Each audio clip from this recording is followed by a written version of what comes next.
મારે ખાસ એ કહેવું છે કે આપણા ગામડાની અંદર બહેનો દીકરીઓ જ્યારે ભેંસ દોતા હોય કે ગાય દોતા હોય ત્યારે એક આંચળ ઉપર ઈતળી ચોટી હોય. આપણે જ્યારે દોવાની શરૂઆત કરીએ ને ત્યારે ઈતળી છે ને એ ઉપર જતી રહે. એ દૂધ પીવે તો કંઈ વાંધો આવે નહીં, એનો જન્મ જ લોહી પીવા થયો હોય. એટલે અમુક વ્યક્તિઓ હોય, આપણે ગમે એટલું સમાજ હિત માટે, સમાજ માટે, રાષ્ટ્ર માટે ગમે એટલું સારું કામ કરીએ, તેમ છતાંય તે વ્યક્તિને આપણામાં ભૂલ જ દેખાતી હોય તો વાંક એનો કહેવાય, આપણો ન કહેવાય.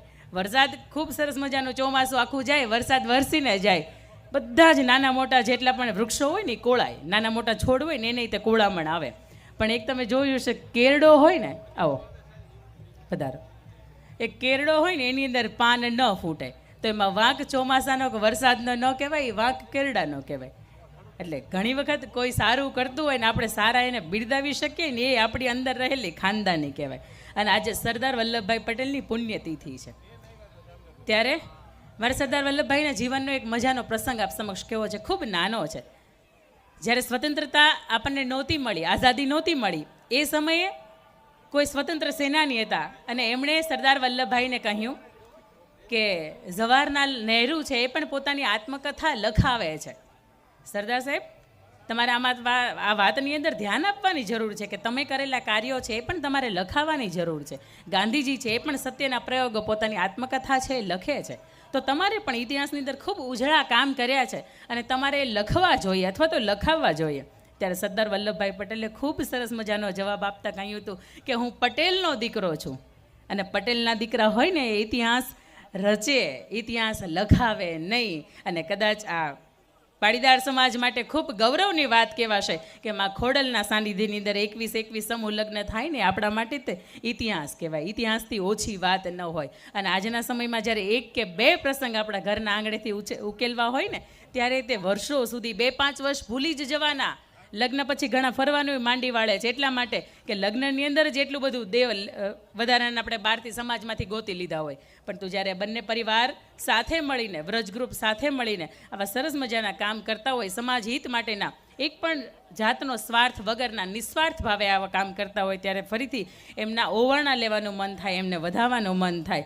અને દીકરા કે દીકરીના લગ્નની અંદર કે જેમણે ખોટા ખર્ચા નથી કર્યા, એક પણ જાતના વધારાના બેન્ડના કે એવા એક પણ જાતના ખર્ચા નથી કર્યા, અને જે પરિવારે જે દીકરા કે જે દીકરીના લગ્ન સમૂહ લગ્નની અંદર કરવાનું નક્કી કર્યું છે, ખાસ એવા પરિવાર માટે એક વખત જોરદાર તાળીઓ થઈ જાય. કે અત્યારે લોકોને એવું લાગે છે કે સમૂહ લગ્નમાં એ જ જોડે કે જે આર્થિક કેપેબલ ન હોય, કે જેમને ક્યાંક આર્થિક વ્યવસ્થા છે એ ખોરવાઈ ગઈ હોય. પણ સમાજની અંદર તમે સમૃદ્ધ છો, સુખી છો, તેમ છતાંય તે સમાજ વ્યવસ્થાની અંદર એક પણ જાતનો ખોટો ખર્ચો નથી કરતા અને આવા સમૂહના કાર્યની અંદર જોડાવ છો તો એ પણ એક સમાજ માટેની એક પહેલ છે. સમાજની અંદર એક તમે ઉદાહરણરૂપ બની શકો છો કે કરોડોની હાજુ હોય ને કરોડોના ખર્ચે લગ્ન થાય. ઘણી વખત આપણે એ લગ્નનું રિસેપ્શનનું જે કવર આપીને ઘરે આવીએ ને આપણે મહિનાના હિસાબમાં વાળીએ ને ત્યાં સુધીમાં એ લગ્નના છૂટાછેડાઈ થઈ જતા હોય. એટલે કરોડોના ખર્ચા થાય તો જ લગ્ન થાય. આ એક સમાજે, આ એક પરિવારે એક પહેલ આપી છે કે સમૂહ લગ્નની અંદર આવો, જોડાઓ. અને અહીંયાથી દીકરીઓ માટે તો એમ કહેવાય કે શું આખી જિંદગી માગતી નથી કાંઈ, અને કદાચ અહીંથી આપણે આપી શકીએ તો કેટલો કર્યાવર આપીએ. આખી જિંદગી જેણે માગ્યું ન હોય એનું નામ દીકરી. અને એ જ્યારે પરણીને સાસરે જતી હોય ત્યારે યથાયોગ્ય પરિવાર તરફથી જે કંઈ પણ વસ્તુ ભેટ સ્વરૂપે આપવામાં આવતી હોય એવી દીકરીઓ પણ આજે જ્યારે સાસરે જઈ રહી છે, ત્યારે મારે ખાસ પરિવારને કહેવું છે કે દીકરીને સાચું કન્યાદાન આપવું હોય તો એ કન્યાદાનની અંદર એને શિક્ષણ આપજો કે જેનાથી ભવિષ્યમાં જ્યારે પણ સગવડતા અગવડતા આવે ત્યારે પોતે પોતાના કાંડા ઉપર કમાઈ શકે. અને એથી વિશેષ કે આ જીવનમાં ક્યારેય પણ કોઈ ખસ કહીને ન જાય, કારણ કે પોતાની કાંડાની કમાણી એટલી હોય. દીકરીને તમે કરોડોનો કર્યાવર આપશો પણ એ કર્યાવર ક્યાંય પણ આજીવન એને સાથે નહીં રહે. પણ એક શિક્ષણ આપશો, તમે ડિગ્રી આપશો, એટલી એને કેપેબલ બનાવશો કે દુનિયાના કોઈ પણ ખૂણામાં, કોઈ પણ વિસ્તારની અંદર એ જાય તો એ પોતાના નામ ઉપર, પોતાના કામથી એ એટલી આર્થિક કમાણી મેળવી શકે કે જેના લીધે એના પરિવારનું અને સંતાનોનું હિત છે એની અંદર સચવાઈ જાય. અને મારે મજાની એક વાત કરવી છે. દીકરીઓના પ્રસંગની વાત આવતી હોય ને ત્યારે હું હંમેશા કહેતી હોય કે 1875ની અંદર અંગ્રેજો પહેલીવાર ભારતની અંદર આવ્યા અને ત્યારે અમરેલીની બાજુના પિઠ્ઠલપુર કેરાળા નામનું એક ગામ, એ ગામની અંદર 12-13 વર્ષની એક દીકરી પાણી ભરીને પોતાના ગામ તરફ જતી હતી. એ દીકરી રૂપના અંબાર સમી, જોવો તો પહેલી વખત ગમી જાય. અને એમ કહેવાય કે ભગવાને અપ્સરાની એક નવરાશનો સમય લઈને ઘડી હોય એવી આ દીકરી. અને ગોરો અંગ્રેજ ઘોડે સવાર થયો અને એની નજર ગઈ કે આ દીકરી મને ગમે છે, એટલે ઘોડા ઉપરથી નીચે ઉતર્યો અને 12-13 વર્ષની દીકરીના કાંડા એનું બાવડું હતું એણે પકડ્યું.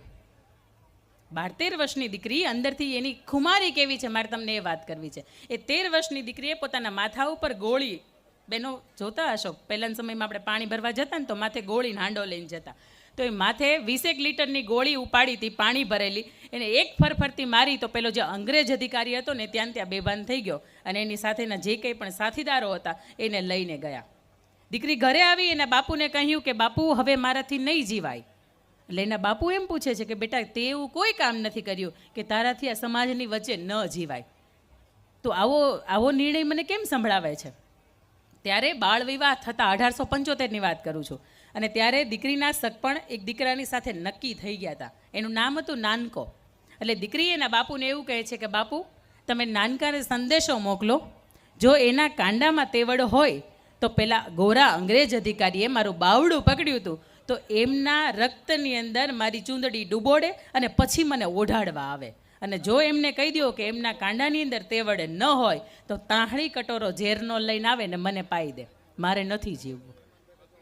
અને કહેવાય છે, ઇતિહાસ સાક્ષી છે કે આ દીકરી 12-13 વર્ષની દીકરી હતી ને એની ઇજ્જત ઉપર સવાલ ઊભો થયો હતો.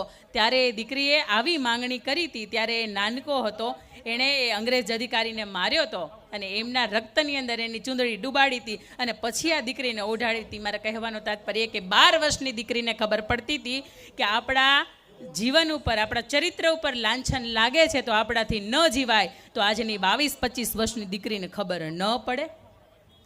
આજની 22-25 વર્ષની દીકરીને ખબર પડે જ કે આ સમાજ વિરુદ્ધનું કામ છે, આ મારા ઘર વિરુદ્ધનું, મારા પરિવાર કે મારા સમાજ કે મારા રાષ્ટ્ર વિરુદ્ધનું કામ છે. અને તેમ છતાંય તો અહીંયા 21 માંડવાની અંદર બેઠી છે ને, એ બે પરિવારની સમજૂતીથી સગપણ નક્કી થયા હોય એ દીકરીઓ બેઠી છે. આ એવી દીકરીઓ બેઠી છે કે જેણે માનસભર બાપને આંગણે ઉછરી છે અને માનસભરે સાસરાને ત્યાં જવાની છે. અને આવી જે દીકરીઓ અહીંયા બેઠી છે ત્યારે ફરીથી દીકરીઓના ચરણોમાં વંદન, કે આજની દીકરીને ટકોર કરવી પડે કે બેટા આમ ન કરાય. ત્યારે આ દીકરીઓએ પરિવારની મરજીથી સગપણ નક્કી કર્યા છે ને ત્યારે સવિશેષ એમના માટે વંદન. અને એક મજાનો રામાયણનો પ્રસંગ મારે કહેવો છે કે સીતાજી, શ્રી રામ અને લક્ષ્મણ જ્યારે 14 વર્ષનો વનવાસ પૂર્ણ કરીને અયોધ્યામાં પાછા આવ્યા ત્યારે અયોધ્યા ખૂબ મજાની શણગારી હતી. ત્રણેય દેવી, માતા કૈકેયી, માતા કૌશલ્યા, માતા સુમિત્રા, ત્રણેય શરૂઆતમાં સ્વાગતમાં ઊભા હતા. ત્રણેય માતાને વંદન કર્યા પછી માતા કૈકેયીએ કહ્યું કે બેટા સીતા, તમારા પિતાજી પણ આવ્યા છે, મિથિલા નરેશ પણ આવ્યા છે, જાઓ બાજુના કક્ષમાં જાઓ અને એને તમે મળી આવો. ત્યારે સીતાજી છે હળવેકથી પોતાના પિતાને મળવા માટે પ્રયાણ કરતા હોય ત્યારે માતા કૈકેયી, કૌશલ્યા અને માતા સુમિત્રાના મનમાં એમ થાય છે કે બાપ અને દીકરી 14 વર્ષના વિયોગ પછી મળે છે તો શું વાત થશે. એ વાતને સાંભળવા માટે ત્રણેય રાણી હોય એ પણ પાછળ પાછળ જાય છે. સીતાજી મિથિલા નરેશ બેઠા હોય એમના કક્ષની અંદર પ્રવેશ કરે છે અને પાછળથી આ ત્રણેય રાણી જુએ છે. ત્રણેય રાણી મિથિલા નરેશને એવું કહે છે કે અમને માફ કરી દો. ત્યારે મિથિલા નરેશ સામેથી એવું કહે છે કે માફ તો અમને કરી દો. ત્યારે ત્રણેય રાણી પૂછે છે કે શા માટે તમે માફી માગો છો જનક રાજા, તમારો તો કોઈ વાંક નથી, તમે તો દીકરી આપી હતી અને દીકરીને સાચવી ન શક્યા, ક્યાંક અમારો એ વાંક કહેવાય. ત્યારે મિથિલા નરેશ સીતાજીના પપ્પાએ કહ્યું હતું કે મારી દીકરીને જ્યારે કર્યાવર મારે કરવાનો હતો ને ત્યારે એક એક ખૂણામાંથી મેં વસ્તુઓ ભેગી કરી હતી, પણ માત્ર 2 જોડી વલકલ ન આપી શક્યો. વલકલ એટલે કે સીતાજી જે કપડાં ધારણ કરીને વનની અંદર પ્રવેશ કર્યો હતો એ વલકલ, જો એ 2 જોડી વલકલ પણ મેં મારા પિયરના પક્ષ તરફથી આપ્યા હોત તો એ પણ સસરાના પક્ષના ન હોત. આવી દીકરી હોય ને એને સીતા કહેવાય, અને આવી સીતા હોય ને એનો બાપ જનક રાજા થઈ શકે. અને આવી સીતાના જીવનની અંદર અઢળક દુઃખ આવ્યા હતા. ખૂબ મજાનું અવધપુરી સજાયું હતું, ધજાયું હતું, એની અંદર લગ્ન લેવાના હતા. લગ્ન પછી અસંખ્ય દુઃખો વેઠ્યા હતા. મહેલની અંદર ઉછરેલી સીતા એના જીવનની અંદર ન કહી શકાય એવા આંગળીના વેઢે ન ગણી શકાય એવા એણે સુખ જોયા હતા. જીવનની અંદર દુઃખ સિવાય કાંઈ નહોતું જોયું પહેલેથી લઈને છેલ્લે સુધી. તેમ છતાંય તે સીતાજી જ્યારે ધરતીની અંદર સમાણા ત્યારે એક શબ્દ ખૂબ મજાનો બોલ્યા હતા. શ્રી રામને પ્રણામ કરતા કહ્યું હતું કે ત્વમેવ ભરતા નચ વિપ્ર યોગ, જન્મો જન્મ જો મળો તો તમે જ પતિ તરીકે મળો. આવી સીતા અને આવા શ્રી રામ જે ઘરની અંદર હોય ને ત્યાં દાંપત્ય જીવન ખૂબ મજાના અને ખૂબ સુમધુર ચાલતા હોય. અને એની અંદર ઘણી વખત એવું થતું હોય કે દીકરી સાસરે જાય ને, આંગણું છોડીને બાપને આંગણે જાય ને, હજી સાસરિયામાં સમાય નહીં, દૂધમાં સાકર ભળે એમ ભળે નહીં, એ પહેલાં ઘણી વખત એના જીવનની અંદર આવનારા નાના મોટા સુખ અને દુઃખ હોય ને, એની અંદર દીકરીના મા અને બાપ હોય એ ઘણી વખત એની અંદર દખલગીરી કરતા હોય. અને આ દખલગીરી કરે છે ક્યાંક 90 થી 95% સંબંધો, લગ્ન જીવન જે તૂટે છે એનું કારણ, મુખ્ય કારણ હોઈ શકે તો એ કે દીકરીના જીવનની અંદર સાસરે ગયા પછી એક પણ જાતનું દુઃખ ન આવવું જોઈએ, આવી ક્યાંક દીકરીના મા બાપની એમ કહી શકાય કે માનસિકતા છે. પણ સરખાવજો કે સીતાજીના જીવનની અંદર દુઃખ આવ્યા હતા, એવા દુઃખ આપણી જિંદગીમાં આપણી દીકરીને આવવાના છે ખરા? નહીં જ આવે.